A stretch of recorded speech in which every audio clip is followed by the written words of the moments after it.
మహోన్నతునదైన తండ్రి, ప్రేమ సత్యనేసు ప్రభు, వాక్యమైనది వాక్యం ద్వారా సూటిగా నాతో మీరు మాట్లాడమని, వెనగల చెవుల గ్రహం మాకు అనుగ్రహించమని, కొత్త విషయాలు మాకు నేర్పించమని, మా మంచి బోధ కూడా మా మధ్యలో దిగిరమ్మని మీ పాదాలు బట్టి వేడుకుంటూ సెలవు చాటు నేనే చూడండి 100% మరుగు చేయమని, మీ మాట నా నోట ఉంచమని, మీరు నన్ను కంట్రోల్లో తీసుకుని మనుషులు తండ్రి. చూద్దాం సామెతలు 1:10.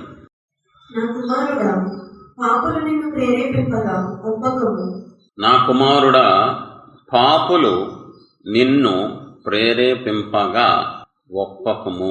పాపులు ఏం చేస్తారు? ప్రేరేపిస్తారు. దేనికి? పుణ్యకార్యానిక? పాపులు ఎవరు?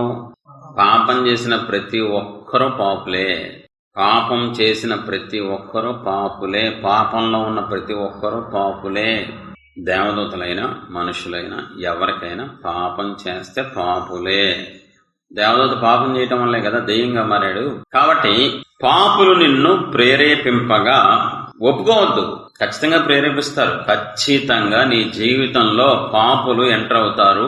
వాళ్ళు నిన్ను ప్రేరేపిస్తారు. అలా ప్రేరేపించినప్పుడు నువ్వు ఒప్పుకోవద్దు. ఒప్పుకుంటే చాలా దారుణం. మానవ జీవితంలో ఎక్కువ చెడిపోవటం స్వతహాగా ఎవడు ఎక్కువ చెడిపోడండి. యూనివర్సల్ గా ఆలోచిస్తే ఎవడొకటి ద్వారా ఎవరితో ఒక ద్వారా చెడిపోతాం మనం. వాళ్ళని చూసుకొని చెడు, వీళ్ళని చూసుకొని చెడు. ఎక్కువ చెడు ఎదుటోళ్ళ దగ్గర నుంచి చూసి నేర్చుకుంటా ఉంటాం. కాదని చెప్పండి, ఎక్కువ పర్సెంట్ అందరం సామాన్యంగా మానవ జీవితంలో ఎక్కువ చూసి చెడిపోతాం. చూసి చాలా అవసరమైన ముఖ్యమైన సందేశం. ఖచ్చితంగా మనల్ని ప్రేరేపిస్తారు పాపులు. ఖచ్చితంగా ప్రేరేపిస్తారు. వాళ్ళ పనే అది. ఎందుకని?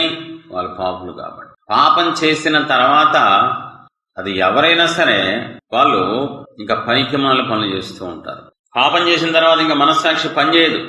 పాపం చేసిన తర్వాత దిగజారిపోతారు. వ్యక్తిత్వంలో, వాల్యూస్ లో డౌన్ అయిపోతారు. కాబట్టి వాళ్ళు ఖచ్చితంగా నేను చెడిపోయాను కాబట్టి అందరూ చెడిపోవాలి, నేను నాశనం అయ్యాను కాబట్టి అందరూ నాశనం అవ్వాలి, నేను పడిపోయాను కాబట్టి అందరూ పడిపోవాలి. ఈ దరిద్రమైన లక్షణం పాపులలో, పాపం చేసిన వ్యక్తుల్లో కనబడుతూ ఉంటది. మీకు తెలుసా?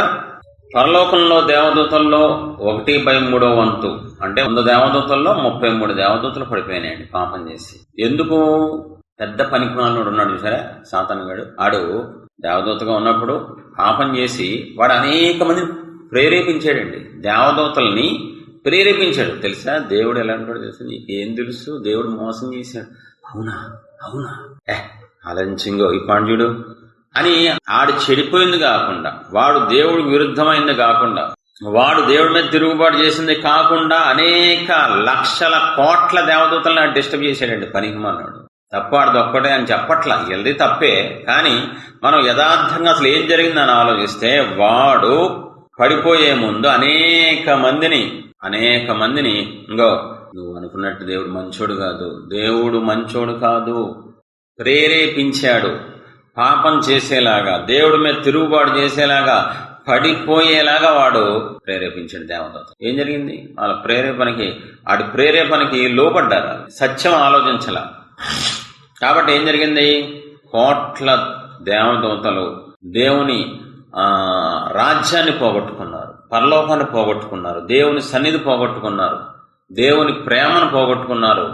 దేవదూతలుగా ఉండాల్సిన వాళ్ళు ఈరోజు దెయ్యాలుగా చలామణి అవుతూ ప్రపంచవ్యాప్తంగా చీ అనిపించుకుంటూ యేసు రక్తం చేత కాల్చబడుతూ కాళ్ళ కింద తొక్కబడుతూ నరకం కనబడుతున్నారు, నరకం చూస్తున్నారు. ఎందుకు అంటే వాడు పాపం చేసి వాడు అనేక మంది పాపం చేయడానికి ఆడు కారణమయ్యి అనేక మందిని పాపం చేయడానికి ప్రేరేపించినప్పుడు దేవదూతలు ఆలోచించకుండా, ఆలోచించే జ్ఞానం ఉన్నప్పటికీ పిచ్చితనంగా ప్రవర్తించారు, అనవసరంగా పోగొట్టుకున్నారండి. ఇప్పుడు వాళ్ళకి ఎంత నరకం ఉంటో తెలుసా? దేవదూతలు ఆడికి ఉండదు కానీ ఆడి కింద ఉన్న వాళ్ళకి ఎందుకు పోగొట్టుకున్నావురా దేవుడి సన్నిధిని, ఎందుకు పోగొట్టుకున్నావురా దేవుడి రాజ్యాన్ని, పరలోకపు తండ్రిని పోగొట్టుకున్నావు, సృష్టికర్తను పోగొట్టుకున్నావు, వీడి మాటలు వినేసి వచ్చేసాంరా బాబోయ్ అని ఎంత ఏడుస్తారో. ఇంక ఏడ్చినా ఏ ప్రయోజనం లేదండి.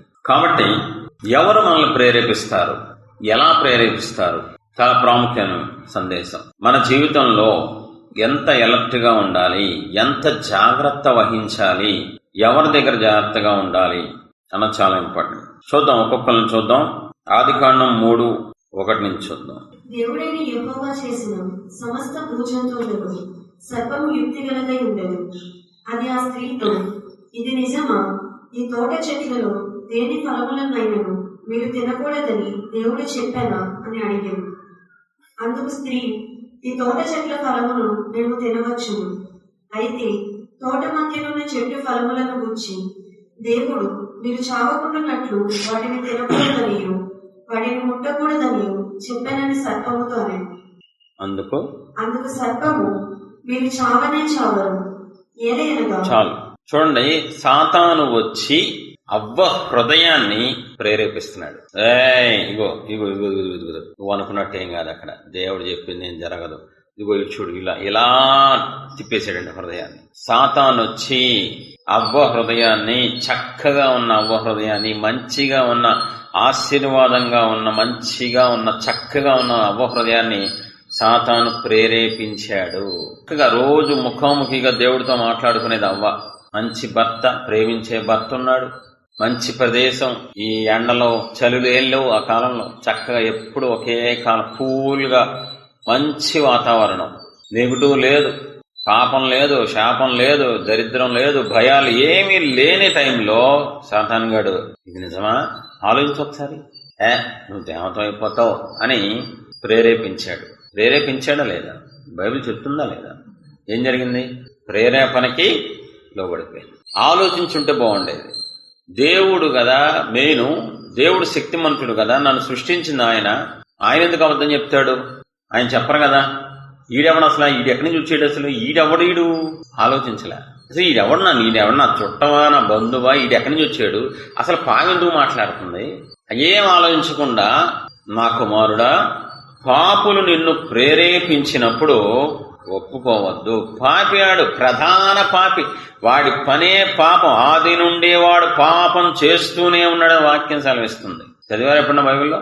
వాడు ఆది నుండి పాపం చేస్తూనే ఉన్నాడు సాతానుగాడు, ఆడి పనే పాపం చేయటం అండి. ఇప్పుడు ఆడేం చేస్తున్నాడు? వెళ్ళి చక్కగా ఉన్న అవ్వని, మంచిగా ఉన్న అవ్వని, ఆశీర్వాదంగా ఉన్న అవ్వని ప్రేరేపించేచ్చాడండి. అప్పుడు కొంచెం ఎలర్ట్గా ఉండి, కొంచెంగా వెళ్ళి డిస్కస్ చేసి, అది ఏదోటి చేసి ఆగినం బాగుండేదండి.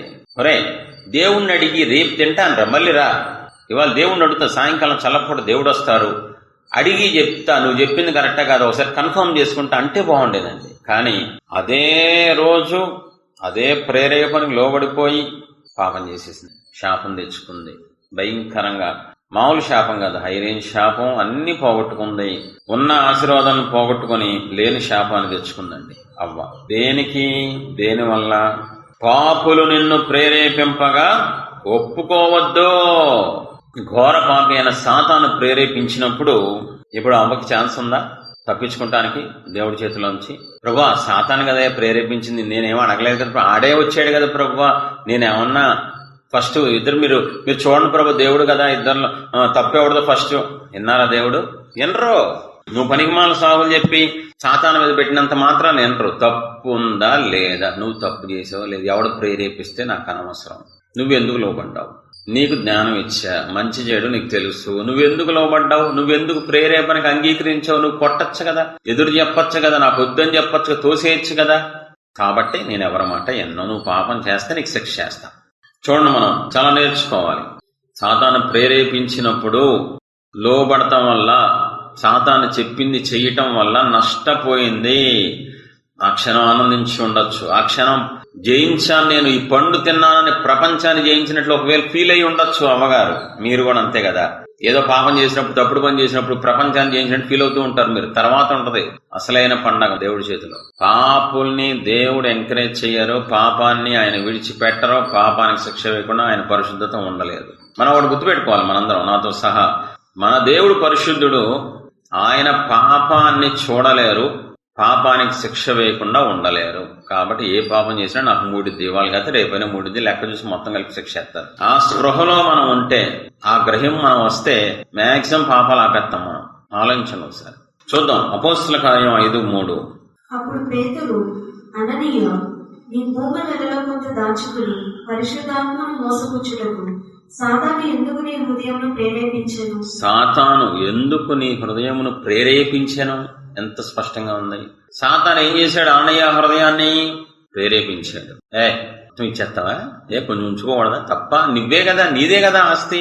ఏదేదో చెప్తాడు, పనికిమాల బోధలన్నీ పెద్ద బోర్డు రాసిన మరి చెప్తాడు. అటు చెప్తాడు, వాడి సిగ్గులేదు. నువ్వెవరివి? అననీయ ఎవరు? సమర్పించుకున్నాడు. ఆ ఘట్టం గడుచుంటే గొప్పోడైపోయేవాడు. ఎందుకని? ఆస్తి అమ్మేసి మరి దేవుడికి ఇస్తున్నాడు. దేవుడు ఊరుకుంటారా? గొప్పోడు చేయరా? అంత త్యాగం చేస్తే ఆశీర్వదించరా? అనవసరంగా ఈ లోపల ఆశీర్వాదానికి వీడు అడ్డుపడిపోయాడు, కాలడ్డం పెట్టేశాడు. ఏం చేశాడు? వచ్చి ప్రేరేపిస్తున్నాడు. స్పష్టంగా ఆత్మ కలిగిన దైవజనుడు అంటున్నాడు, ఎందుకు సాతాను ప్రేరేపణకి లోబడిపోయావు నువ్వు? సాతాను ప్రేరేపిస్తాడు. ఆది కాండం నుంచి ప్రకటన దాకా, పాత నిబంధన నుంచి కొత్త నిబంధన దాకా అందరినీ ఆడు ప్రేరేపించాడు. భక్తుల్ని, చిన్నోళ్ళని, పెద్దోళ్ళని, ఆడోళ్ళని, మగవాళ్ళని, రాజుల్ని, అందరినీ ఆడు ప్రేరేపించాడు. అననీయ ఎంత కృప పోగొట్టుకున్నాడు, ఆశీర్వాదాన్ని పోగొట్టేసుకున్నాడు. చక్కగానే తీర్మానం, చక్కని సేమ్. నాకు ఇప్పుడు అర్థమవుతుంది, చాలా మంది బాలేదు, మనసు బాలేదు, ఎలా మాకు ఆదివారం? అది సాతాను ప్రేరేపణే. ఎవడో చచ్చాడు, సాతాను ప్రేరేపణే. నీకు బాలేదు, పరిచయం ఎక్కడ చేస్తావు చెప్పు? సాతాను ప్రేరేపణే. బైబుల్లో వ్యతిరేక పరిస్థితుల్లో పరిచయం చేసినట్లు, మందిరానికి వాల్యూ ఇచ్చినట్లు లేరా? చెప్పండి. మరి వాళ్ళు చేశారంటే మనం చేయగలంగా? సాతాను నిన్ను ప్రేరేపిస్తూ ఉంటాడు, కనబడ్డాడు. సాతాను అని కూడా నీకు తెలీదు.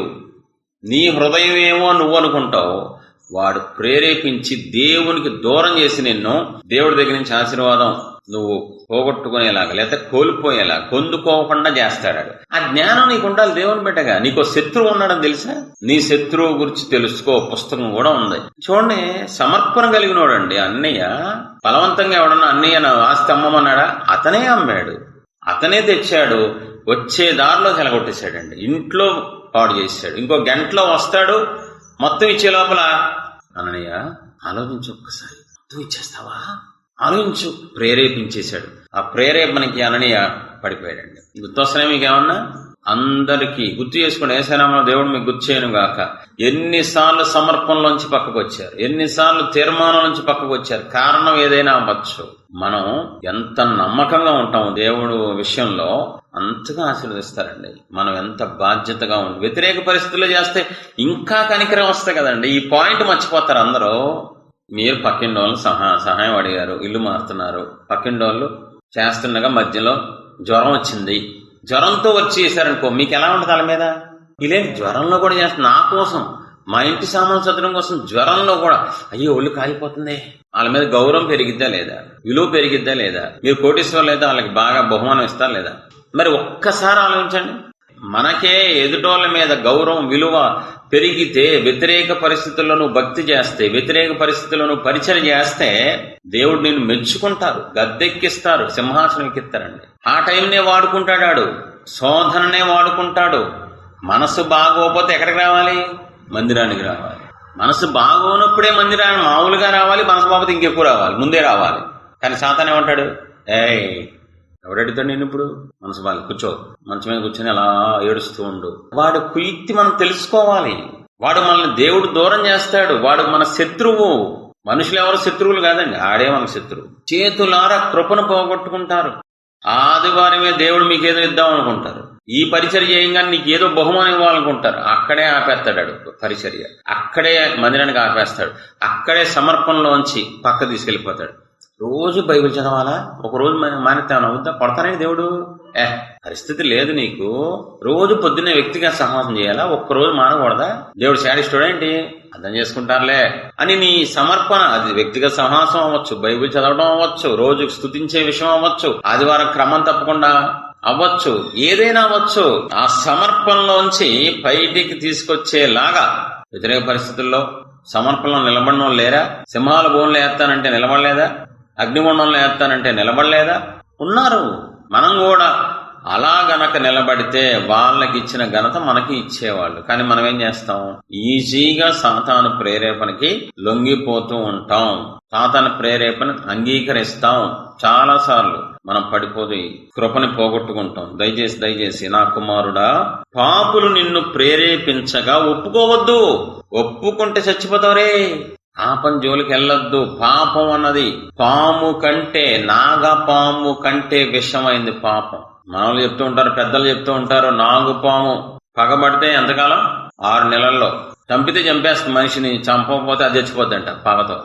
నా బతుకు వేస్ట్ అని. కానీ పాపం తెలుసా, జీవితకాలం నిన్ను వెంటాడి. పాపం జీవితాంతం నిన్ను వెంటాడిద్దండి.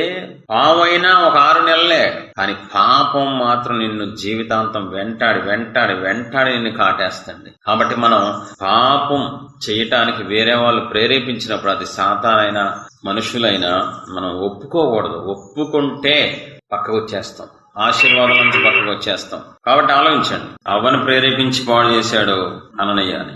ఇద్దరూ మంచి స్థితిలో ఉన్నారా లేదా? మంచిగా ఉన్న వ్యక్తులేనా కాదా? అనవసరంగా పోగొట్టుకున్నారండి. అనవసరంగా మహిమనంతా పోగొట్టేసుకుంది పాపం చేసి అవ్వ.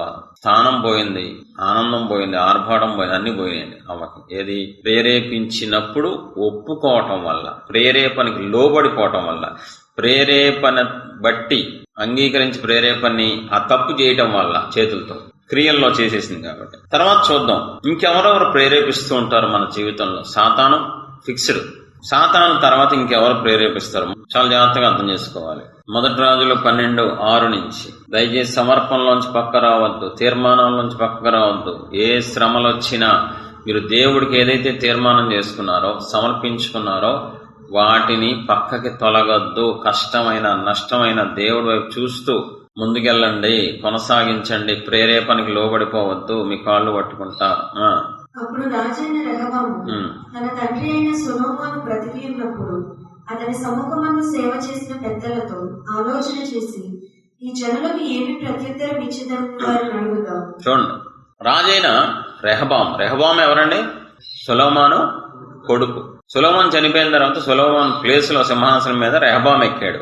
ఈ రెహబాం ఎక్కిన కొత్తలో ఆ ఊళ్ళో ఇశ్రాయేల్ పెద్దోళ్ళు వచ్చి, అయ్యా మేము మీ నాన్నగారు మాకు కొంచెం వెటిచాకరీ చేయించాలి, అది కొన్ని పనులు అప్పచెప్పారు, కొన్ని పన్నులు కట్టమన్నారు, అవి తగ్గించండి, కొంచెం తట్టుకోలేకపోతాను అని రిక్వెస్ట్ చేసుకున్నారు. నేను 2 రోజుల తర్వాత ఆలయం చెప్తాను వెళ్ళండి అన్నాడు. ఫస్ట్ ఏం చేశాడు సార్? పెద్దలను పిలిచాడు. పెద్దలు ఉంటారు కదా, ఆ వయసులో అనుభవంలో పెద్ద వాళ్ళని పిలిచి ఏం చేయమంటారు, ఇప్పుడు నేను కొత్తగా రాజయ్యాను కదా. మంచి సలహా ఇచ్చారండి, మంచి సలహా ఇచ్చారు. ఏమని?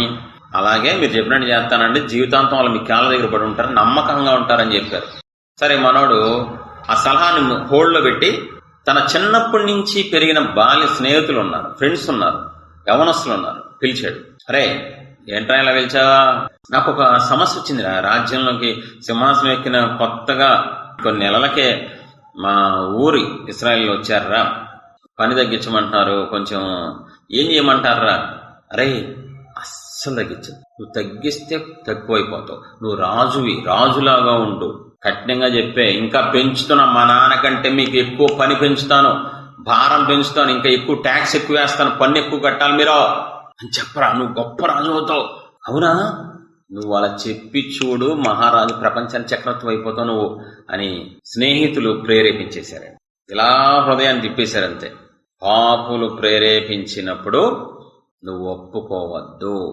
పెద్దలు మంచి మాట చెప్పారు అయ్యగారిలా. యవ్వనస్తులు దరిద్రంగా ఉంటారు. 24 గంటలు వాళ్ళ దరిద్రపు ఆలోచనలు, పాపపు ఆలోచనలు, పాపంలోనే ఉంటారు 99%. దేవుళ్ళో ఉన్నోళ్ళు తప్ప, నిజంగా దేవుళ్ళో ఉన్నోళ్ళు తప్ప మిగతా అందరూ కొద్ది లేచిన గాంచి దరిద్రమైన ఆలోచనలు, అడ్డగోలుగా పైకి రావాలి, తప్పుడు పనులు చేయాలి, అందరినీ నాశనం, ఇదే గోలండి. కాబట్టి ఇప్పుడు ఒక రాజుని, సొలొమోను, దావీదు యొక్క మనవడైన రెహబాం అనే రాజుని ఎవరో ప్రేరేపించారు? స్నేహితులు. ఏం జరిగింది దానివల్ల? ఒక మనిషి చచ్చిపోవడానికి కారణం ఏందండి తెలుసా మీకు విషయం? అలా ప్రేరేపణ లోబడటం వల్ల ఇతను ఒక మనిషిని పంపిస్తే రాజు చంపి పారేశారంతే. 18వ వచనం. తరువాత రాజైన రెహబాము వెట్టి పని వారి మీద అధికారి అయిన అదోరామును పంపగా, ఇశ్రాయేలు వారందరూ రాళ్లతో అతన్ని కొట్టినందున అతడు మరణమాయెను. చచ్చిపోయాడు.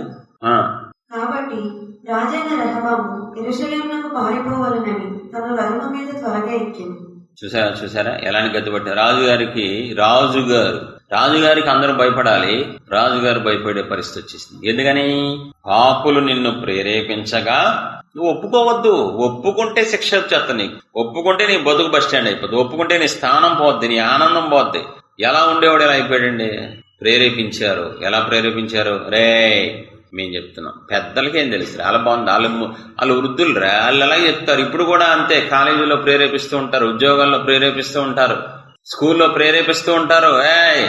ఎలా ఉంటావేంటి ముసలిదానిలాగా, సరదాగా ఉండవా, జీవితం ఎంజాయ్ చేయవా, ఎన్నో ప్రేరేపణలు భయంకరంగా. నువ్వు దేవుని బిడ్డవే, నువ్వు ప్రత్యేకంగా ఉండాలి, నీకు నాకు లోకంతో సంబంధం లేదు, నువ్వు రక్తం చేత కొనబడ్డావు, వాళ్ళు అన్యులు అవ్వచ్చు, ఇవన్నీ నీకు అనవసరం. ఖచ్చితంగా నేను ప్రేరేపిస్తారు. రా సరదాగా ఉండే, పాపం చేయి, సినిమాలు చూసుకో, చిబట్లు వేసుకో, బూతులు నేర్చుకో, అలవాటు చేసుకో. బూతు మాట్లాడకపోతే నిన్నెవడో గౌరవించడు ఈ రోజుల్లో. ఏదో రకంగా పాపులు నిన్ను ప్రేరేపిస్తారు. నువ్వు ఒప్పుకుంటే చచ్చిపోతావు దేవుడి చేతిలో. అవ్వకేం జరిగిందండి? శాపం వచ్చిందా లేదా? జీవితకాలం ఏడ్చిందా లేదా? అననీయ చచ్చిపోయాడు. సాతాను ప్రేరేపణకు లోబడితే అననీయ చచ్చిపోయాడు. ఇప్పుడు రెహబాం స్నేహితుల ప్రేరేపణ ద్వారా ఏం జరిగింది? ఒక మనిషి చచ్చిపోయేలాగా కారణమైంది. చచ్చిపోయాడు ఒక అతను. తర్వాత ఇతను భయంతో పారిపోవాల్సిన పరిస్థితి వచ్చింది. ఎందుకు వచ్చింది? స్నేహితుల మాటలు, స్నేహితుల ప్రేరేపణకి లొంగిపోయాడు కాబట్టి నువ్వు నా స్నేహితులు చెప్పారని చేశావు అనుకో, రెహబాముకు పట్టిన గతే నీకు పట్టింది. సాతాను నన్ను ప్రేరేపించాడు, ఈ రోజు నీ ఇలా ఇప్పుడు సాతాను అంటే ఖచ్చితంగా నేనే అంటాడు. నా మాట వింటున్నావు కదా, నువ్వు దేవుడి మాట వినొద్దు, నా మాటను. అవేం చేసింది? దేవుడి మాట విందా, సాతాను మాట విందా? ప్రపంచంలో చాలా మంది, మీలో చాలా మంది అనయ్య సాతాను నన్ను ప్రేరేపించాడు. ఓకే, ఎందులో పడ్డావు? దేవుడు కూడా ప్రేరేపిస్తున్నారుగా. దేవుడు ప్రేరేపిస్తాను నిన్ను, సాతాను ప్రేరేపిస్తారు. నువ్వు ఎవరికి ఓటేస్తావు? నువ్వు ఎవరు వాడు అయితే వాళ్ళకి ఓటేస్తావు. దేవుడు మనిషి అనుకో, నువ్వు దేవుడికి ఓటేస్తావు. సాతాను మనిషి అనుకో, సాతాను మాట్లాడితే సాతాను మీద పెట్టేస్తా ఉంటారు. సాతాను నన్ను బాగా శోధించాడన్నయ్య, సాతాను ప్రేరేపించాడన్నయ్య, నేను తప్పు చేయడానికి సాతానే అన్నయ్య. ఓకే, సాతాను ఉన్న ప్లేస్కి వెళ్ళిపోమంటారు దేవుడు. అపవాదికిని వాడి అనుచరులకు సిద్ధపరిచిన నిత్యాగ్ని, నిత్య నరకంలో వెళ్ళిపో నువ్వు. ఎందుకని? ఆడిని వెంబడిస్తున్నావు నువ్వు, నన్ను వెంబడించట్లా. నేను దేవుణ్ణి, పరిశుద్ధుడిని, నువ్వు నా బిడ్డవని చెప్తూ నన్ను వెంబడించకుండా ఆడు చెడిపోయాడని తెలుసు, ఆడు పడిపోయాడని తెలుసు, వాడు దరిద్రుడని తెలుసు, ఆడిని వెంబడించావు కాబట్టి, ఆడికే నువ్వు ఓటేసి గెలిపించావు కాబట్టి ఆడితో పాటు నరకానికి వెళ్ళిపో. కాబట్టి నిన్ను ఎవరు ప్రేరేపిస్తున్నారో చూసుకో. ఎవరి ప్రేరేపణ ద్వారా నీ జీవితంలో తప్పుడు పనులు మొదలుపెట్టావో చూసుకో. ఎక్కడో చోట మొదలవుద్ది, ఎవడో ఒకడు చెప్తాడు, ఎవరితో చెప్పిద్ది. తప్పే ఉంది, సినిమాలు చూడకూడదా?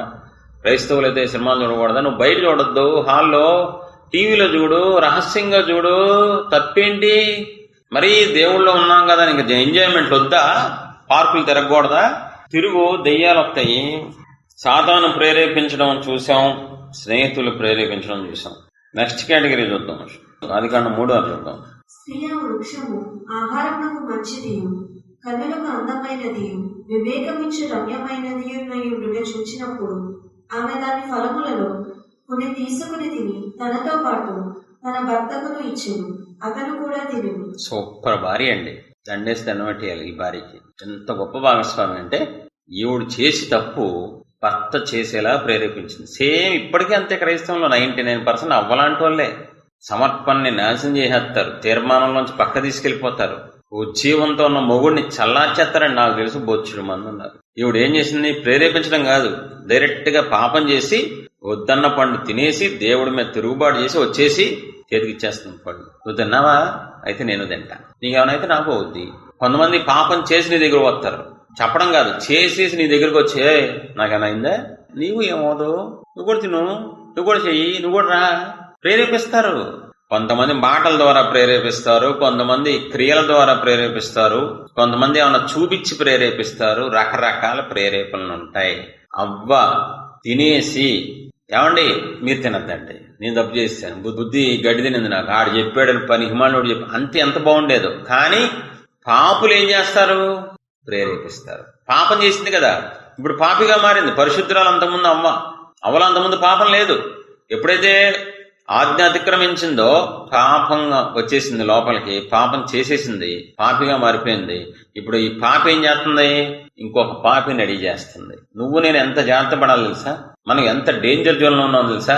చుట్టూతా పాపుల మధ్యలో ఉన్నాం మనం. ఎటు చూసినా పాపమే. ఫోన్ చూస్తే పాపం, మనుషులు చూస్తే పాపం, ఎవరిని చూసినా ఎక్కడ చూసినా పాపం పాపం పాపం పాపం పాపం మధ్యలో ఉన్నాం, పాపుల మధ్యలో ఉన్నాం. ప్రతి క్షణం మనకి ప్రేరేపణ వస్తూనే ఉంటది. ఎవరిని చూసినా, ఎవరితో మాట్లాడినా, ఎక్కడికి వెళ్ళినా మనం గనక లోబడ్డామా, అంగీకరించామా, కొత్త శాపాలు ఆల్రెడీ శాపాల్లో ఉంటాయి, కొత్త దురాత్మలు, శాపాలు, దరిద్రం, చచ్చిపోయి నరకానికి వెళ్ళేదాకా వదలం. కాబట్టి మనం అలర్ట్ గా ఉండాలి. డేంజర్ జోన్ లో ఉన్నాం. ప్రతి క్షణం నైట్ పూట జర్నీ చేసేటప్పుడు డ్రైవర్ ఎంత అలర్ట్ గా ఉంటాడో, అర్ధరాత్రి హైవే మీద సరిగ్గా లైట్లు ఉండవు, అమ్మో తేడా వస్తే చచ్చిపోతాం. శరీరానికి అంత భయపడితే ఆత్మ చచ్చిపోతే రేపు నరకానికి పోతుంది. యుగ యుగాలు ఆర్తనాదాలు చేయాలి. కాబట్టి వాళ్ళు నన్ను ప్రేరేపించారు, వీళ్ళు ప్రేరేపించారు. చివరికి భార్య ప్రేరేపించినా నువ్వు ఒప్పుకోకూడదు, భర్త ప్రేరేపించినా నువ్వు ఒప్పుకోకూడదు. బంధాన్ని బట్టి నువ్వు పాపానికి ఒప్పుకోకూడదు. ఎవరు పాడు చేశారు ఆదాంని? ఎవరో పాడు చేయలే. ఈ లిస్ట్ ఏంటో చాలా మంది ఉన్నారండి బైబిల్లో. ఆదికాండం 16:2. కాగా సారాయి, ఇదిగో నేను పిల్లలు కనకుండా యెహోవా చేసి ఉన్నాడు, నీవు దయచేసి నా దాసితో పొమ్ము, ఒకవేళ ఆమె వలన నాకు సంతానము కలగవచ్చునని అబ్రాముతో చెప్పాను. అబ్రాము సారాయి మాట వినెను. చాలు, నాశనం నాశనం. ఇక్కడ కూడా భార్య. చక్కగా ఉన్నాడు అబ్రహాం, చక్కగా లోబడ్డాడు, దేవుడు స్వరం విన్నాడు, అన్ని విడిచిపెట్టి వచ్చేసాడు, మంచిగా వెళ్తున్నాడు, ఆత్మీయ జీవితంలో ఎదుగుతున్నాడు, ఫలిస్తున్నాడు, చక్కగా వెళ్తున్న టైంలో ఎంటర్ అయిపోయి ఎవరో భార్య, నువ్వు ఓ పని చేయి, నాకు పిల్ల పుట్టట్లేదు కదా, దేవుడు నాకు పిల్లలు ఇవ్వలేదు, ఓ ప్రణాళిక, అది 4 రోజులు అయితే ఇస్తారు. దేవుడు వాగ్దానం చేసినప్పుడు ఎందుకు తప్పుతారు?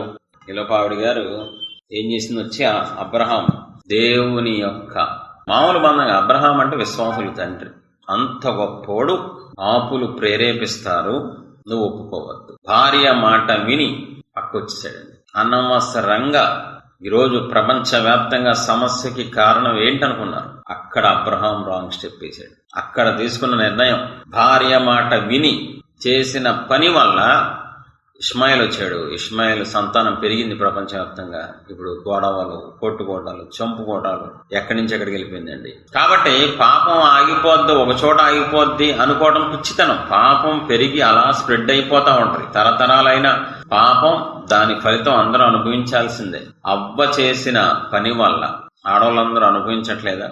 అలాగే ఉంటది. ఆదాము చేసిన పని వల్ల అందరి మీదకి శాపం రాలేదా? కాబట్టి మనం సీరియస్ గా తీసుకోవాలి విషయం. పాపులు ప్రేరేపిస్తారు, మనం అంగీకరించకూడదు. చూడండి, 1 రాజులు 11:3.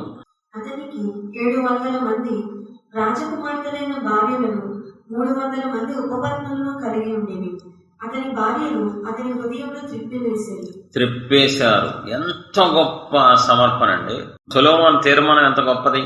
నా దేవుడు దేవతలకే దేవుడు, సకల సృష్టిని సృష్టించిన దేవుడు, ఆయనకి నేను గొప్ప మందిరం కట్టదనాను. అంత గొప్పోడు, అంత గొప్పగా దేవుణ్ణి చూసి గణపరిచి ప్రపంచం అంతా వచ్చి మందిరాన్ని చూసేలాగా అతన్ని ప్రేరేపించి పక్క తీసుకెళ్ళిపోయి. వీళ్ళందరూ సామాన్యమైన వ్యక్తులు కాదండి, ప్రేరేపణకి లోబడిన వాళ్ళు. అందరూ పెద్ద పెద్ద భక్తులు, పెద్ద పెద్దోళ్ళు, దేవుడితో ముఖాముఖిగా మాట్లాడిన వాళ్ళు పడిపోయారు. ఇక నువ్వు నేనెంత? ఇప్పుడు ఎందుకు బైబిల్ ఇచ్చారు? ఎందుకు దీన్ని ఎక్స్ప్లెయిన్ చేయమన్నారు మమ్మల్ని? పనిలే కాదు, అవునా మనం కూడా పడిపోతాం అని కాదు, పడిపోకుండా జాగ్రత్త పడతాయి. శోధన ఎలా వస్తుంది, ఎవరి ద్వారా వస్తుందో తెలుసుకొని జాగ్రత్త పడటానికి దేవుడు మనకి ఇవన్నీ ఏర్పాటు చేశారు. ప్రేమగల దేవుడు మనం నశించుకోవడం ఇష్టం లేక, పడిపోవడం ఇష్టం లేక మన కోసం ఇవన్నీ ఏర్పాటు చేశారు. ఇక్కడ చూడండి, సొలొమోను దేవుణ్ణి సంతోషి పెట్టినాడు, ఒకప్పుడు గణపరిచినోడు, ఆశీర్వాదం పొందుకున్నాడు దేవుడి దగ్గర నుంచి. కొంతకాలం తర్వాత ఏం జరిగింది? భార్యలే మనస్సుని పాడు చేసేశారు, హృదయాన్ని ప్రేరేపించారు, పక్కగా తీసుకెళ్లి విగ్రహారం చేయించారండి. అంత గొప్ప మందిరం కట్టినోడు చేత విగ్రహారం చేయించేశారండి. నువ్వు ఒప్పుకుంటే నీతో ఏదైనా చేయిస్తారు పాపం, నువ్వు ఒప్పుకోవాలి కానీ మట చేయించేస్తారు. మనం జాగ్రత్త పడాలి. తర్వాత ఏమైంది? చేసిన పాపం వల్ల ఇశ్రాయేలు 12 గోత్రాలు డివైడ్ అయిపోయినాయి. 10 గోత్రాలు ఒకవైపు, 2 గోత్రాలు ఒకవైపు. నష్టం కంపల్సరీ, పాపానికి నష్టం ఉంటది ఖచ్చితంగా. ఎవరు చేసినా, ఎప్పుడు చేసినా, ఎవరి ద్వారా చేసినా, ఎవరు ఏదైనా పాపానికి శిక్ష అనుభవించాల్సిందే అందరూ ఈ భూమి మీద. అది రాజులైనా, సామాన్యులైనా, భక్తులైనా, భక్తులు కానోళ్ళైనా, ఎవడైనా సరే, ఎవరైనా ఖచ్చితంగా పాపం చేస్తే శిక్ష అనుభవించాల్సిందే. ఎవరెవరు ఇప్పుడు దాకా ప్రేరేపించి పాడు చేశారండి? సాతాను, స్నేహితులు, భార్య. భార్య అంటే ఎవరండి? భాగస్వామి. మంచి చెప్పాలి, మంచిగా చెప్పాలి, మంచి మార్గంలో నడిచేలా చూసుకోవాలి. ఏం పర్లేదు, తాగండి, తప్పేం, నీకు మనసు బాగాలేదు కదా, నాశనం, పర్లేదు, సినిమా చూడండి, నాశనం. భార్య మాట కూడా వినకూడదు. భక్తి జీవితంలో ఎవ్వడి మాట వినకూడదండి. నీ భక్తి నువ్వు కాపాడుకో, నీ ఆత్మ నువ్వు కాపాడుకో. భార్య కదా, భార్యల మాటిని వీళ్ళందరూ ఎంతమంది ఉన్నారో, ఆదాము దగ్గర నుంచి అందరూ భార్య మాటిని నాశనం అయిపోయారు. ఎంతవరకు అంతవరకే. భార్యతో ఉండాలి, గౌరవించాలి, ప్రేమించాలి. కానీ దేవునికి విరుద్ధమైనది ఏదైనా చెప్పినప్పుడు భార్య లేదు, గేరి లేదు. ఇప్పుడు ఇంకొక వ్యక్తి చూపిస్తాను చూడండి, ఇంకో బంధం చూపిస్తాను, షాక్ అయిపోతారు. చివరికి వీళ్ళు కూడా పాడు చేస్తారా? ఎంతసేపు మనకి పాడు చేస్తారు. ఎవరు పాడు చేస్తారంటే తక్కువని ఎవరు చెప్తారు? లేచి సాధారణ గురించి చెప్తారు, స్నేహితుల గురించి చెప్తారు. కానీ భార్య పాడు చేస్తాను ఎవరు గ్రహించడు. ఇప్పుడు చూడండి, తల్లి పాడు చేసింది, కన్న తల్లి. ఆదికాండం 27:6 నుంచి కన్న తల్లి పాడు చేసిందండి బాబు. కన్న తల్లి అండి.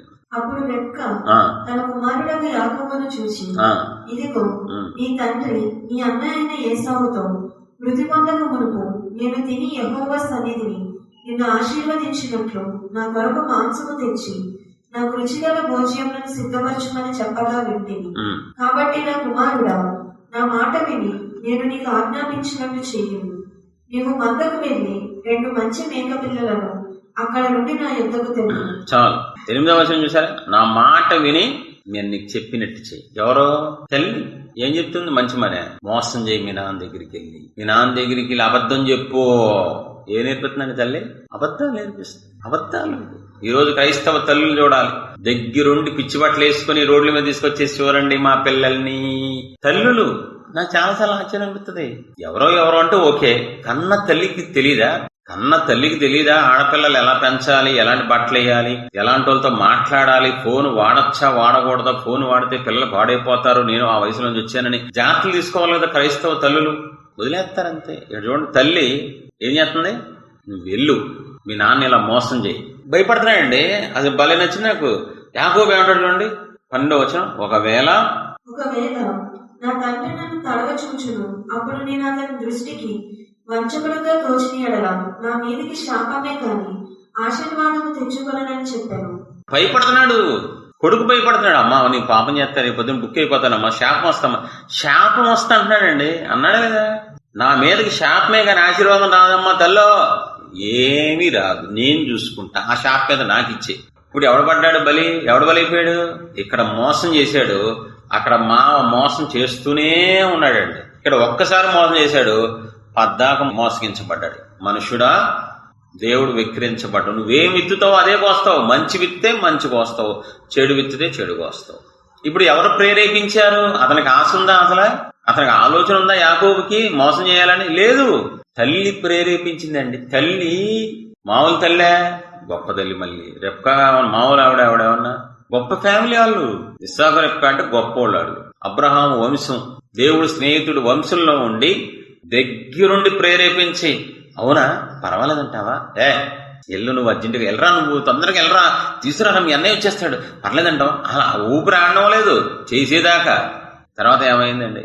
తను ఎండనక వాననక యాకోబు అంటాడు, ఇన్ని సంవత్సరాలు అలిసిపోయా నేను, క్షీణించిపోయా నేను. మా మామ నన్ను మోసం చేస్తూ ఈ 10 మార్లు నన్ను మోసం చేస్తూనే ఉన్నావు నువ్వు నన్ను. ఎందుకు? తల్లి మాట వినటం వల్ల. ఇప్పుడు చెప్పు, దీన్ని బట్టి ఏమవుతుంది నీకు? ఎవరి మాట వినాలి? ఎవ్వరి మాట వినకూడదు. ఎందుకని? పోతున్నారు అందరూ. యాకోబు ఏమైనా బాగుపడ్డా? సంతోషంగా ఉన్నాడా తల్లి మాట వినేసి? లేదు. భార్య మాట విన్న తర్వాత ఆదాము ఏమైనా బాగుపడ్డా? అబ్రహాం ఏమన్నా సంతోషంగా ఉన్నాడా? ఆ భార్య మాట వినటం వల్లే కదా గుండె పగిలాగా ఏడ్చాడు ఇస్మాయిల్ కోసం. పంపించే ఇంట్లోంచి పంపించడం ఏంటి ప్రభువా? కన్నాను కదా ప్రభువా, అది నేనేమో పాపం చేయలేదు, భార్యే కదా ప్రభువా, నోరు మూసుకుని పంపించే. నువ్వు ఏడుస్తున్నాడు కూర్చొని గుండెలు పగిలేలాగా. ఎందుకంటే ఫస్ట్ టైం దాడి అనిపించుకున్నాడు కదా.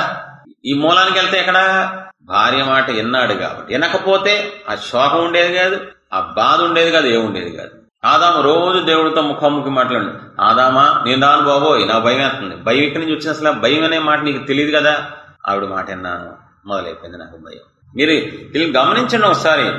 ఆదాము పరిస్థితి చూడండి, రెహబాం పరిస్థితి చూడండి, అబ్రహాం పరిస్థితి చూడండి, సొలొమోను గాని యాకోబు గాని ఎవ్వరూ సంతోషంగా లేరు. అందరూ శిక్ష పాలయ్యారు, శ్రమల పాలయ్యారు. ఎందుకని? వినగూడని వాళ్ళ మాట విన్నారు. సాతాను ప్రేరేపించినప్పుడు కొంతమంది పడిపోయారు, భార్య ప్రేరేపిస్తే పడిపోయారు, కొంతమంది తల్లి ప్రేరేపిస్తే పడిపోయారు, స్నేహితులు ప్రేరేపిస్తే పడిపోయారు. ఇంకెంతకు మించి బంధాలు ఏముంటాయండి? తల్లికి మించిన బంధం ఏముంటుందండి భూమి మీద? ఆవిడే ప్రేరేపిస్తే. కాబట్టి నువ్వు దేవుని బిడ్డగా బైబిల్లో మనం చూసిన ఎగ్జాంపుల్ బట్టి ఎవరిని నమ్మడానికి లేదు, జాగ్రత్త. అలాగని పూర్తిగా అట్లా చెడు చెప్పినప్పుడు, మంచి చెప్పినప్పుడు చక్కగా తీసుకోవాలి. భర్త చెప్తే తీసుకోవాలి, పిల్లలు చెప్తే తీసుకోవాలి, భార్య చెప్తే తీసుకోవాలి, అమ్మని చెప్తే బ్రహ్మ. అది అని చెప్పే పాయింట్ పక్క వెళ్ళకూడదు. చెడు చెప్పినప్పుడు, దేవునికి విరుద్ధంగా పాపం చేయమన్నప్పుడు, లోక ఆచారాలు చెయ్యొచ్చు, తప్పేమో దేవుడు అర్థం చేసుకోరా అన్నప్పుడు బాబోయ్ చంపేస్తాడు దేవుడు. ఆచారాల్లో జోలికి వెళ్ళకూడదు. మన పాస్టర్ గారు చెప్పారు, మనకి ఆ స్పృహలో ఉండాలి. కాబట్టి దయచేసి మీ కాళ్ళు పట్టుకుంటాం. మిమ్మల్ని అనేక మంది ప్రేరేపిస్తూ ఉంటారు. మాటల ద్వారా ప్రేరేపిస్తారు, క్రియల ద్వారా ప్రేరేపిస్తారు, వీడియోస్ పంపిస్తారు. అది ఏదైనా మనిషి అవ్వచ్చు. దేవుడి నుంచి నిన్ను వేరు చేసేది, పరలోక తండ్రి నుంచి నిన్ను వేరు చేసి నిన్ను భ్రష్టత్వంలో తీసుకెళ్లేది ఎవరైనా ఒకటే. సాతానైనా ఒకటే, మనిషి అయినా ఒకటే. ఆ డైరెక్ట్ గా కొన్నిసార్లు ప్రేరేపిస్తాడు, కొన్నిసార్లు మనుషుల్ని వాడి ప్రేరేపిస్తాడండి. నువ్వు ప్రార్థన చేసుకో, మనస్ఫూర్తిగా చేసుకుందాం అని కూర్చో, అప్పుడే ఫోన్ వస్తుందండి, అప్పుడే మెసేజ్ వస్తుంది. ఏముండదు, అక్కడ మెసేజ్ కూడా ఏముండదు, పరిగమాల మెసేజ్. ఫోన్ కూడా, ఎరా తిన్నావా? దానికోసం ఎందుకురా ప్రార్థించి నన్ను డిస్టర్బ్ చేస్తావు? ఆడి పనే నిన్ను డిస్టర్బ్ చేయటం. అది డైరెక్ట్ గా ఆడైనా చేయొచ్చు, వాడి ద్వారా డిస్టర్బ్ అయిన వాళ్ళైనా నిన్ను డిస్టర్బ్ చేయొచ్చు. మళ్ళీ ఆడదాకా రాకర్లా. నా ఏజెంట్లు ఉన్నారు నీ చుట్టూతా, వాళ్ళు డిస్టర్బ్ చేస్తా కూర్చుంటారు నిన్ను. నేను మళ్ళీ చెప్తున్నా, మీరు సంతోషంగా ఉండద్దు అంటలేదు, కుటుంబాలతో ఉండొద్దు, పూర్తిగా వైరాగ్యంగా కాశ్మీరు కన్యాకుమారి వెళ్ళిపోమంటలా నేనేమి. పాపం జోలికి వెళ్ళొద్దు, లోకం జోలికి వెళ్ళొద్దు, లోకంలోకి నిన్ను తీసుకెళ్లే ఫ్రెండ్స్ నీకొద్దు, నిన్ను దేవుడు దూరం చేసే భార్య మాట వినొద్దు. తర్వాత గుండెలు బాదుకునే ఏమే పద వెళ్ళి మందిరానికి వెళ్ళి ఉపవాసం పాపం ఒప్పుకుంది. ఏమండే ఇప్పుడు ఎందుకండి, మన పరిస్థితి బాగాలేదుగా, ఛార్జీ లేకున్నాయండి, చల్లారిపోతాడు ఇంక మొగుడు. కాదని చెప్పండి. ఇంకా భార్య ఉంటుంది కదా, ఎక్కువ ప్రిఫరెన్స్ ఉంటుంది. ఎలా ఉండాలి? పదండి. ఏమండి ఏంటి మాట తప్పుతారు మీరు, దేవుడు అని మంచిగా ప్రేరేపించాలి. చెడు ప్రేరేపించడం ఏంటి? భార్య, భర్తలు అవ్వచ్చు, పిల్లలు అవ్వచ్చు, తల్లి అవ్వచ్చు. రెండు గుర్తుపెట్టుకోవాలి మనందరం. ఒకటి, నువ్వు ప్రేరేపించే పాపిగా ఉండకూడదు నువ్వు. రెండు, పాపి నిన్ను ప్రేరేపిస్తే పడిపోయేలాగా ఉండకూడదు. రెండు జాగ్రత్తలు మనం తీసుకోవాలి. వేరే వాళ్ళని నువ్వు పాడు చేయకూడదు నీ ప్రవర్తన ద్వారా, నీ మాటల ద్వారా. ఇప్పుడు చూడండి, ఎక్కడైనా సంఘంలో ఎవరైనా ఒక్కళ్ళు లోక పిచ్చిన బట్టలు వేసుకొస్తే ఆటోమేటిక్ గా వేరే వాళ్ళు ప్రేరేపిస్తా లేదా? ఒక్కడు పడుకున్నాడు అనుకోండి మందిరంలో, వేరేవాడికి ప్రేరేపణ వస్తా కదా. అన్ని స్ప్రెడ్ అయిపోతా ఉంటాయి. అది బట్టలు అవ్వచ్చు, లేకపోతే ప్రార్థన చేసే విధానం అవ్వచ్చు. ఎరా వాళ్ళ బైబిల్ చదవట్లేదు, మనసు వాళ్ళ రేపు చదువుతా. అవునా, మనసు బాగోకపోతే నేను కూడా చదవక్కర్లేదు బైబిల్. ఫాస్ట్గా వెళ్ళిపోద్దండి ప్రేరేపణ. మనం ఎక్కువగా అలా చూసి నెగిటివ్ వాళ్ళని చూసి పడిపోతూ ఉంటాం. కాబట్టి దయచేసి పాపులు నిన్ను ఏ విధంగా ప్రేరేపించినా, ఏ కోణంలో ప్రేరేపించినా, కొంతమంది మాట్లాడరు, చేసి చూపించేస్తారు. ఇంకో నాలుగు కూడా నాశనం అయిపో. కొంతమంది ఫోన్ ద్వారా, కొంతమంది వస్తువుల ద్వారా, కొంతమంది ప్రవర్తన ద్వారా, ఇంకా అనేక రీతులుగా ప్రేరేపిస్తూ ఉంటారు నేను పాపం చేసేలాగా. శిక్ష వచ్చేస్తుంది, మీ కాళ్ళు పట్టుకుంటా. దేవుడు ఊరుకోరు. ప్రభు వాళ్ళని ప్రేరేపిస్తూ చేశాను కదా అంటే ఊరుకోరు. అవ్వను ఊరుకున్నారా? సాతాను మాట ఎందుకన్నావు నువ్వు, ఎందుకన్నావు నువ్వు, ఇదే అంటారు వాళ్ళు. ప్రేరేపించి భార్య కదా ప్రభు, అయితే నాకంటే భార్య ఎక్కువైపోయిందా? అప్పుడు ఎక్కువ కోపం దేవుడికి. అయ్యా కన్న తల్లి నన్ను చెడిపోమందయ్యా, నీకు తెలియదా? నీకు మనస్సాక్షి పెట్టలేదు నేను? తల్లి మాట అంటావా? నాకు భయపడవా నువ్వు? ఎవరిని ఊరుకోరు ఆయన, ఎవరిని ఊరుకోరు. పాపిని ఊరుకోరు, ప్రేరేపించిన వాళ్ళని ఊరుకోరు, ప్రేరేపించబడిన వాళ్ళని ఊరుకోరు. ఇద్దరిని ఊరుకోరు. ఇద్దరికి శిక్ష ఎత్తారు గ్యారంటీ. చూడండి, ఎఫెసీయులకు రాసిన పత్రిక 4:27 చూద్దాం. అపవాదికి చోటు ఇవ్వద్దు. మనందరం గుర్తుపెట్టుకోవాలి, అపవాదికి చోటు ఇవ్వద్దు. చూడండి, బస్సులో వెళ్తూ ఉండగా సింగిల్ సీట్ అనుకోండి, లేడీ, ఇంకో లేడీ ఉందనుకో, పెద్ద ఆవిడ, అమ్మ కొంచెం జరిగామ్మా అంటదా లేదా? సహజం. అది పక్క జరిగితే సర్లే అని చెప్పి సగం చిన్న సీట్లోనే కొంచెం పక్క లోపల కూర్చొని ఆవిడకిస్తే మౌనంగా ఉంటుందా? ఎక్కడికి వెళ్తున్నావమ్మా, ఏం చేస్తా ఉంటావు, బాగున్నావా, తిన్నావా, మొదలెడతా లేదా? సేమ్. అది పర్లా, అదేం పెద్ద విషయం కాదు. అపవాదికి నువ్వు చోటిస్తే, కొద్దిగా చోటిస్తే వాడు వచ్చి పెద్ద చోటు తీసుకుంటాడు. అపవాదికి నువ్వు ఏ విషయంలో అయినా పాపం చేసి చోటు వాడికిస్తే వాడు వచ్చి దాన్ని పెద్ద పెద్దగా చేసి నేను నాశనం చేసేదా మొదలెట్టాడు. అదే అంటున్నారు, అపవాదికి చోటు ఇవ్వద్దు. ఎక్కడికెక్కడ అలర్ట్ గా ఉండండి, జాగ్రత్తగా ఉండండి, ఆత్మని కాపాడుకోండి, రక్షణ కాపాడుకోండి, భక్తిని కాపాడుకోండి. ఇప్పుడు చూద్దాం. ఇప్పుడు కొన్ని సన్నివేశాల్లో పడిపోయిన వాళ్ళు చూసాం కదా. కొంతమంది ప్రేరేపించిన పడిపోకుండా శభాష్గా నిలబడి ఆశీర్వాదం పొందుకొని ప్రపంచానికి మాదిరిగా ఉన్న కొంతమంది ఎగ్జాంపుల్ చూసి ముగించుకుందాం ఫాస్ట్ గా. యోబు 2:10. అందుకతడు మూర్ఖురాలు మాట్లాడినట్లు నీవు మాట్లాడుచున్నావు. భార్య వచ్చి అంటుంది దేవుణ్ణి దూషించచ్చు కదా అని మంచి ఐడియా ఇచ్చిందండి. జీవితాన్ని నాశనం చేసే ఐడియా. దేవుణ్ణి దూషించచ్చు కదా, ఇన్ని బాధలు పడేదానికన్నా చచ్చిపోవచ్చు కదా అంటే అప్పుడు ఏమంటున్నాడు, భార్యను పట్టుకొని నా భార్యమని నువ్వు చెప్పింది నేను చేస్తాను అన్నాడా? పనికి మాలిందానా? ఏం సలహాలయ్యి దేవుడి మీదకి వెళ్తున్నా, దేవుడి మీద నన్ను దేవుడి శత్రువు చేస్తావు నన్ను. ఏమంటున్నాడు, మూర్ఖురాలు మాట్లాడినట్లు మాట్లాడద్దు. ఒప్పుకున్నాడా? పాపే కదా మరి, దేవుడి విరుద్ధంగా మాట్లాడమంటే పాపే కావిడ. పాపి వచ్చి ప్రేరేపించినప్పుడు ఒప్పుకున్నాడా? ఒప్పుకోలా, పాపం చేయలే. అది అలా నిలబడి దేవుడు కోరుకుంటున్నాడు. చెప్పబడి జన్మైందంతా అలా యోబులాగా ఎవరైనా వచ్చి ప్రేరేపిస్తే ప్రేరేపణకి లొంగిపోకుండా శభాష్ లాగా నిలబడి దేవుణ్ణి సంతోషపెట్టే వాళ్ళ కోసం ఎదుగుతున్నారండి ఆయన. చీటికి మాటికి పడిపోయి వాళ్ళని చూసి పడిపోయా, వీళ్ళని చూసి పడిపోయా, ఫ్రెండ్స్ నాకు చెప్పారు, నాకు అలాగా మా అమ్మ చెప్పింది, మా నాన్న చెప్పాడు, మా పాస్టర్ గారు చెప్పారు, అస్సలు పడిపోతానికి ఇష్టం ఉండదు. నిలబడే వాళ్ళంటే పర్ఫెక్ట్ గా ఉండేవాళ్ళంటే దేవుడికి ఇష్టం, వాళ్ళనే ప్రపంచానికి చూపిస్తారు. ఇందాక మనం చూసాం, భార్యలు ప్రేరేపించబడినప్పుడు పడిపోయిన వాళ్ళు ఉన్నారా? కానీ ఇక్కడ పడిపోయాడా అంటే నిలబడచ్చుగా, భార్య ప్రేరేపించినా కూడా పడిపోకుండా ఉండొచ్చుగా, ఉన్నాడుగా ఒక అతను. చూద్దాం ఆదికాండం 39:10. దినదినము ఆమె యోసేపుతో మాట్లాడుచుండేది గాని అతడు ఆమెతో సైనించుటకైనను ఆమెతో నుండుటకైనను ఆ మాట విన్నవాడు కాదు. ప్రతిరోజు శోధిస్తుందండి, ప్రతిరోజు తప్పు చేయి, ప్రతిరోజు తప్పు చేయమని శోధిస్తుంది. చివరిలో ఏముంది, అసలు ఆ మాటే పట్టించుకోలేదంట, ఆ ప్రేరేపనే తీసుకోలేదంట యోసేపు. నువ్వు ఎన్నిసార్లు చెప్పినా నేను ఫిక్స్. చాలా మంది పడిపోయి తప్పుడు పనులు చేసి సినిమా చూసేసి నేను అప్పటికి చెప్పా, నేను దేవుడు పెట్టిన చూడను అన్నా, మా ఫ్రెండే చూడు అని చెప్పేసింది. చాలాసార్లు వద్దన్నాను, ఇంక చివరిలో పడిపోయావా, ఫస్ట్ లో పడ్డ దేవుడు చూడరు, నువ్వు పడ్డావా లేదా చూపుతాడు. మరి అలా అనుకుంటే యోసేపు కూడా అదే మాట చెప్పాలని దేవుడికి, ప్రభా తప్పు చేస్తానయ్యా, రోజు చెప్పాను ప్రభా, వినట్లేదు ప్రభా, ఇంకా చెప్పి ఇసుకొచ్చి సర్లే అని చెప్పి తప్పు చేశాను అన్నాడా? తప్పు చేయకుండా ఉందామన్నోడు ఎన్ని సంవత్సరాలు నువ్వు శోధించినా నువ్వు తప్పు చేయవు. యోసేపే బెస్ట్ ఎగ్జాంపుల్. యజమానండి. మీకు విషయం చెప్పనా, కొన్నిసార్లు ఉద్యోగాల్లో లోకంలోకి వెళ్ళిపోవాల్సి వస్తుంది, కొన్నిసార్లు ప్రసాదాలు తినాల్సి వస్తుంది, అయితే లోకంలో అందరితో పాటు పిక్నిక్లు వెళ్ళాల్సి వస్తుంది. వెళ్ళకూడదు, మనం ప్రత్యేకించబడిన వాళ్ళు ఎక్కడ పడితే అది వెళ్ళకూడదు. ఇప్పుడు శోధన వస్తుంది, అప్పుడు ఆ తర్వాత ఏం జరిగిద్ది, నీకు ఓవరాక్షన్ ఎక్కువ, అబ్బా నువ్వు దేవుడి దగ్గర ఇస్తుడువా, శోధిస్తారు, అవమానిస్తారు. ఇప్పుడు తనకు తెలియదా యోసేపుకి యజమానం పగబడితే నా పరిస్థితి పాడైపోద్ది, నా జీవితం నాశనం అయిపోద్ది తెలియదా? యోసేపు చిన్నపిల్లోడా, ఇంటి మొత్తాన్ని పోతీఫర్నే సంతోషపెట్టినోడు, అంత జ్ఞానం ఉన్నాడు, ఈవిడ గనక నేను లోబడకపోతే నా బతుకు బస్ స్టాండ్ చేస్తాను తెలీదా?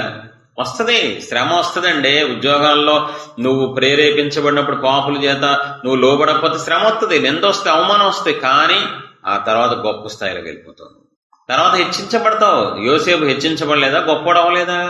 ఆ చిన్న శ్రమ ఏదో వస్తే, ఏదో నింద వస్తుందో, ఎవరు తిడతారో అవమానిస్తారని చెప్పి నువ్వు ఒప్పేసుకున్నావు అనుకో, దిగజారిపోతావు, భ్రష్టత్వంలో వెళ్ళిపోతావు. ఆ తప్పు ఇంకో తప్పు దారి తీస్తుంది, ఆ తప్పు ఇంకో తప్పు దారి తీసి నాశనం చేసి, దానికంటే నువ్వు చదువుకోవడం మానేయటం బెటర్, ఉద్యోగం మానేసి మూల కూర్చొని భక్తి చేసుకుని ఒక పూట భోజనం చేసి పరలోకం వెళ్ళటం బెటర్. ఎందుకని, నువ్వు బలహీనుడిని, నేను బలహీనరాలని నేను వాళ్ళు పదే అడిగితే నా వల్ల కాదు అంటే నువ్వు నాశనం అయిపోతావు, నాశనం అయిపోతావు, రోడ్డు మీదకి వెళ్ళిపోతావు, దేవుడు నిన్ను దెయ్యాలుగా చెప్పేస్తాడు గ్యారంటీ. ఇక్కడ యోసేపు పరిస్థితి ఎలా ఉందంటే, ఊరుగాను ఊరు, దేశం కాని దేశం, సపోర్ట్ లేదు, రేపొద్దునే ఎవడో ఆయన కాపాడుతాను ఉండరు, ఇవన్నీ చూసుకోవాలా. నన్ను ఈవిడ ప్రేరేపిస్తుంది, నేను పాపం చేయకూడదు, దేవుడు చూసుకుంటారు. శ్రమ వచ్చింది, వస్తుంది, కంగారు ఉంది. దేవుడు ఇడిపించలేని దేవుడా? మన దేవుడు శక్తిమంతుడు కాదా? ఎవరో ఏదో అంటారు, ఎవరో ఫీల్ అవుతారు. ఎక్కువ క్రైస్తవులు చేసే పాపానికి కారణం ఏంటి తెలుసా? వాళ్ళు ఫీల్ అవుతారు, వీళ్ళు ఫీల్ అవుతారు, వాళ్ళు బాధపడతారు, వీళ్ళు బాధ. అలా చెప్పకపోతే కీర్తనలు 19:13 దురాభిమాన పాపంలో పడకుండా నీ సేవకుని ఆపుము, వాటిని నన్ను ఏలనీయకుము. అప్పుడు నేను యథార్థవంతుడనై అధిక ద్రోహము చేయకుండా నిందారహితుడు నమ్ముదును. చూడండి, దురభిమాన పాపములలో పడిపోకుండా నీ సేవకుని ఆపుము, వాటిని నన్ను ఏలనీయకుము. వాళ్ళేమని అనుకుంటారేమో, అమ్మో ఇప్పుడు నేను నటించకపోతే బాగోదేమో, ఇప్పుడు నేను అబద్ధం చెప్పకపోతే బాగోదేమో, ఇప్పుడు నేను వీళ్ళతో పాటు కలిసి సినిమా చూడకపోతే నన్ను గొప్పోడని ఎగతాళి చేస్తారేమో, నలుగురితో పాటు నేను చేసేస్తాను. నలుగురు నిన్ను ప్రేరేపించినప్పుడు నువ్వు గనక ఒప్పుకున్నావంటే నాశనం అయిపోతుంది. దురభిమాన పాపంలో నేను పడిపోకూడదు. ఎవడో ఏదో ఫీల్ అవుతాడు, నా దేవుడు ఏం ఫీల్ అవుతారు? యోసేపు ఏం మాట్లాడతాడు? నా దేవుని ఎదుట ఇంత దుష్కార్యం నేను ఎలా చేస్తాను? నా దేవుడు చూస్తాను నన్ను. ఆ సెన్స్ లో ఉన్నాడు యోసేపు. నా దేవుడు నన్ను చూస్తున్నారు, 24 గంటలు నా దేవుడు కనుదృష్టి నా మీద ఉంటది, నేను తప్పు చేశానా బలైపోతాను. అది ఉండాలి. కానీ క్రైస్తవులకి వీళ్ళు ఫీల్ అవుతారు, వాళ్ళు ఫీల్ అవుతారు, ఇంకా తప్పని పరిస్థితులు ఉద్యోగంలో నన్ను వాళ్ళు తక్కువగా చూస్తారని చెప్పి వాళ్ళతో పాటు కలిసిపోతాను, వాళ్ళతో పాటు సినిమాలకు వెళ్తాను, రోడ్ల మీద తిరుగుతాను, తప్పుడు స్నేహాలు చేస్తానంటే చస్తావు, దేవుడి చేతులు చచ్చిపోతాను. మామూలుగా ఉండదు, దిక్కులేని పరిస్థితి వచ్చేస్తాను అవసరంగా. చూడండి, రూతు 1:16 చూడండి. అందుకు రూతు, నా వెంబడి రావద్దనియు నన్ను విడిచిపెట్టుమనియు నన్ను బ్రతిమాలు కొనవద్దు. నీవు వెళ్ళు చోటనే నేను వచ్చేదను, నీవు నివసించు చోటనే నేను నివసించను. నీ జనమే నా జనము, నీ దేవుడే నా దేవుడు. చూడండి, స్పష్టంగా నయోమి ఏమంటుంది తెలుసా? నువ్వు రావద్దు, నాతో పాటు రావద్దు, నా దేశానికి రావద్దు చెప్పేసింది. దేవుడేమో రూతుని, ప్రణాళికలో ఉన్న వ్యక్తి రూతు తెచ్చుకొని క్రీస్తు వంశావళిలోకి ఎక్కిద్దామని దేవుడు ఆశ. ప్రణాళికలో ఉన్న వ్యక్తిని అత్తగారు ఏం చేస్తుంది? పక్కదో పట్టించేస్తుంది. రావద్దు. కారణం ఏదైనా అవ్వచ్చు. నీకు ఎప్పుడైనా గుర్తుపెట్టుకోండి, పాపులు నిన్ను ప్రేరేపించినప్పుడు కారణం చాలా మంచిగా ఉంటది. మందు కొట్టు, మనసు బాగాలేదు కదా, మందు కొట్టు, సెట్ అయిపోతుంది. నా కోసం కాదు, నీ కోసమే మందు కొట్టు. కారణం ఉందా లేదా? నువ్వు తట్టుకోలేకపోతున్నావు కదా, చచ్చిపోతావు ఈ టైంలో కనుక ముందు తాగకపోతే. ఎందుకని మనసు పాడైపోతుంది. నిన్ను మోసం చేశారు వాళ్ళు. అక్కడ ఏదో చూపిస్తాడు సాతానుగాడు లేదా మనుషులు. ఇక్కడ కూడా అంతే. కారణం నువ్వు రావద్దు, నువ్వు చిన్న వయసు, వెళ్ళిపో, మీ అమ్మోళ్ళ ఇంటికి వెళ్ళిపో. ప్రణాళికలో ఉన్న రూతుని అత్తగారు ఏం చేస్తుంది? ప్రేరేపిస్తుంది. అప్పుడు రూతు ఒప్పుకుందా? రూతు ఒప్పుకోలే. నేను వస్తా, రావద్దని అనొద్దు, నేను వచ్చి తీరతా, నీ దేవుడే నా దేవుడు. గట్టిగా తీర్మానం గట్టిగా తీసుకోవాలి. మనం సమర్పణ గట్టిగా ఉండాలి. ఎలాంటి సమర్పణ కలిగి ఉండాలి? ఎంత తీర్మానం కలిగి ఉండాలి? ఏది మనల్ని కదిలించకూడదు. దైవజనుడు ఎంత నేర్పిస్తుంటే కోసం చిన్న చిన్న దానికి పడిపోతారు సమర్పణలోంచి. చిన్న చిన్న దానికి తీర్మానం పక్కన పెడేస్తారు. పరిచర్య మాటిస్తారు, తప్పేస్తారు. ఆదివారం మాటిస్తారు, తప్పుతారు. ఇంకా నీతిగా నిలబడతామంటారు. ఇంకా చెడు స్నేహాలు చెయ్యమంటారు. సమర్పణ అంటే ఎలా ఉండాలి? నీ ముందు డబ్బు పెట్టినా, నీ ముందు బంగారం పెట్టినా, నీకు ఎంత ఆశ చూపించినా అన్నట్టు ఉండాలి. కానీ చిన్న చిన్న దానికి 10 రూపాయలు పడిపోతారంటాడు బాబు. అప్పులు అలాగే ఉంటాయి, రోగాలు ఉంటాయి, పెళ్లి అవ్వదు, పిల్లలు పుట్టరు, అలాగే బాధ అయినా భరిస్తారు, కాంప్రమైజ్ అయిపోతారు. కానీ పాపానికి దూరం అవటం, లోకానికి దూరం అవటం, ప్రత్యేకంగా జీవించడం ఉండదండి. ఏమర్థమైంది? నిలబడిన వాళ్ళు ఉన్నారా బైబిల్లో? భార్య చేత ప్రేరేపించబడి తప్పు చేయకుండా ఉన్న భర్త ఉన్నాడా లేడా? యజమాని చేత ప్రేరేపించబడి పాపం చేయకుండా పర్ఫెక్ట్ గా ఉన్నాడా లేడా? అత్తగారి చేత ప్రేరేపించబడి పక్కకెళ్లకుండా నిలబడి తీర్మానంలో ఉన్న కోడలు ఉందా లేదా? మనం ఉండాలనుకుంటే ఉండగలం. కాబట్టి పాపులు నిన్ను ప్రేరేపించగా నువ్వు ఒప్పుకోవద్దు. వేరే వాళ్ళని చూసి చెడు నేర్చుకోవద్దు. పక్కనోడే అవ్వచ్చు, ఒకే సహవాసం అవ్వచ్చు, ఒకే దైవజనులు అవ్వచ్చు. పక్కనోడు చెడిపోతే నువ్వు చెడిపోవద్దు. వాడిని చూసి నువ్వు ప్రేరేపణ రావద్దు. అమ్మో ఇలాగా నెగిటివ్ గా ఉండకూడదని నిర్ణయించుకో. అంతేగాని ఆడు పడిపోయాడు కదా నేను పడిపోతాను, వాడు ఫోన్ చూస్తున్నాడు కదా నేను ఫోన్ చూస్తా, వాడు మిస్యూజ్ చేస్తున్నాడు కదా నేను మిస్యూజ్ చేస్తాను, వాడు రాత్రి కూడా ఒప్పుకోవట్లేదు నేను ఎందుకు ఒప్పుకోవాలి అనుకోవద్దు. వాడు నాశనానికి వెళ్తున్నాడు, వాడు నాశనం అవడానికే అలా ఉంటున్నాడు. నువ్వు అలా ఉండదు. ఈ రోజు పరిస్థితులు బాగాలేదు. చూస్తే ఆత్మీయులే ఎక్కువ చెడగొడుతున్నారు. అన్యుల కంటే ఆత్మీయులే లోకంలో తీసుకెళ్లిపోతున్నారు. ఆత్మీయులే పక్క తీసుకెళ్తున్నారు. మీకు తెలుసు, మీరు చిన్నపిల్లలు కాదు, అన్ని తెలుసు. మీకు మంచి ఏంటో తెలుసు, చెడు ఏంటో, ఎవరు ప్రేమిస్తున్నారో, ఎవరు ప్రేమ నిజమైందో అన్నీ తెలుసు. కాబట్టి మీ కాళ్ళు పట్టుకుంటా ఎవరిని మాడితే వాళ్ళు నమ్మొద్దు. ఎవరు ప్రేరేపణకు లోబడద్దు. సాతాను ప్రేరేపణ అవ్వచ్చు, మనుషులు ప్రేరేపణ అవ్వచ్చు, మనుషుల్లో ఇంట్లో వాళ్ళని నేను ప్రేరేపించవచ్చు. వద్దు. చెడు జోలికి వెళ్ళొద్దు, పాపం జోలికి వెళ్ళొద్దు, తర్వాత శిక్ష పాలయ్యాడవద్దు. ప్రార్థన చేసుకుందాం. మహోన్నతుడు తండ్రి, ప్రేమసుడు యేసుప్రభ, వాక్యమైన దేవాక్యం ద్వారా సూటిగా నాతో మాతో మీరు మాట్లాడారు, కొంత విషయాలు నేర్పించారు. మీకే మహిమ తండ్రి. నిజమే ప్రభువా, మమ్మల్ని పడగొట్టడం కోసం సాతాను మనుషులు సిద్ధంగా ఉన్నారు. ఆ గ్రహింపుతో మేమందరం జాగ్రత్తగా ఉండి మీరు ఇచ్చిన ఆత్మని కాపాడుకుంటూ, రక్షణ కాపాడుకుంటూ ముందుకెళ్తాను సహాయం చేయండి. మేము ఎవరిని ప్రేరేపించకూడదు, అదే రీతిగా వేరే వాళ్ళు మమ్మల్ని పాపంలో ప్రేరేపించినప్పుడు మేము లోబడకూడదు తండ్రి. రెండు విషయాల్లో మాకు సహాయం చేయమని, కృప చూపించమని నజరేయుని పరిశుద్ధమైన నామములో వేడుకుంటున్నాం పరమ తండ్రి. ఆమేన్.